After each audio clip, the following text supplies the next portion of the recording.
খরার চৈত্রের শেষে পহেলা বৈশাখে গাঢ় এক অভিপ্রায়ে আমাদের প্রভূত আশায় যখন এদেশ তার সবুজ প্রথম এক সোনার রোদ পায়, তখন হঠাৎ স্বর পেয়ে যায় সোলার বৈশাখ পাখি।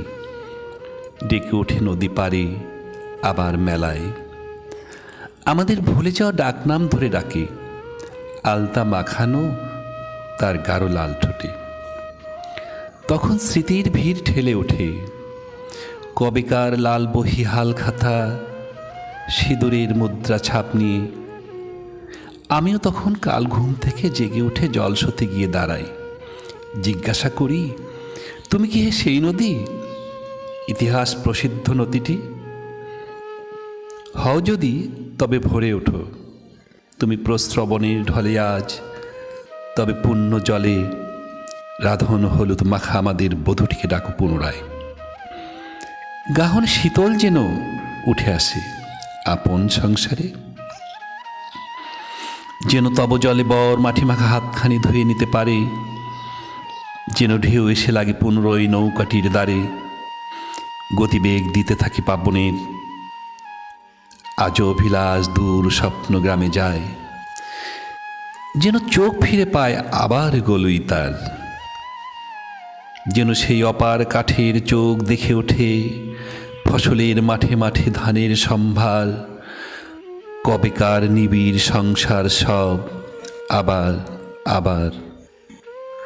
মজি যাওয়া নদীটির তীরে এসে দাঁড়িয়েছি এই ভোরে, দেখেছি ভোরের রবি যদি আজ, বলি তাকে বড় স্তুতি করে। তোমার রশ্মির লাল আলতার মতো যেন পুনরায় বাংলার শ্রীমন্ত লক্ষ্মী আমাদের বধূদের চরণ রাঙায়। একদিন যারা ছাপ রেখেছিল বাঙালির সম্পন্ন উঠানে, পড়ে আছে বিমর্ষ লাঙল, অচাষা এখনো মাটি, মাঠে মাঠে দিগন্ত বিস্তারী, কত নদী অপেক্ষায় দিতে হবে পারি। করতোয়া বুকে ছিল জলের কল্লোল, এখন সকলই গত, ইতিহাস জানে।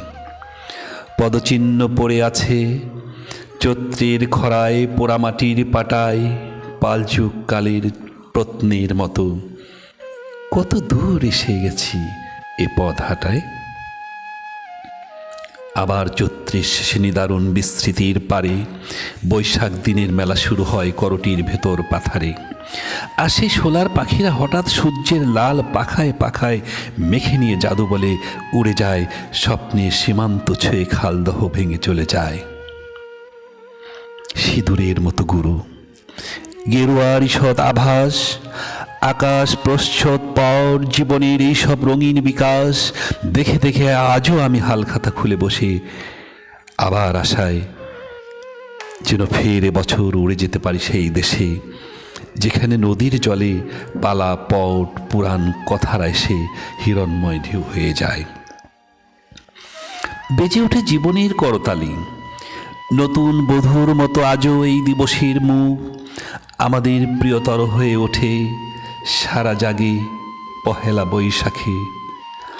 আবার সৃজন বোধে মানুষেরা জেগে ওঠে, ইতিহাস দগ্ধ দেহে হলুদ নবনী তারা পুনরায় মাখে।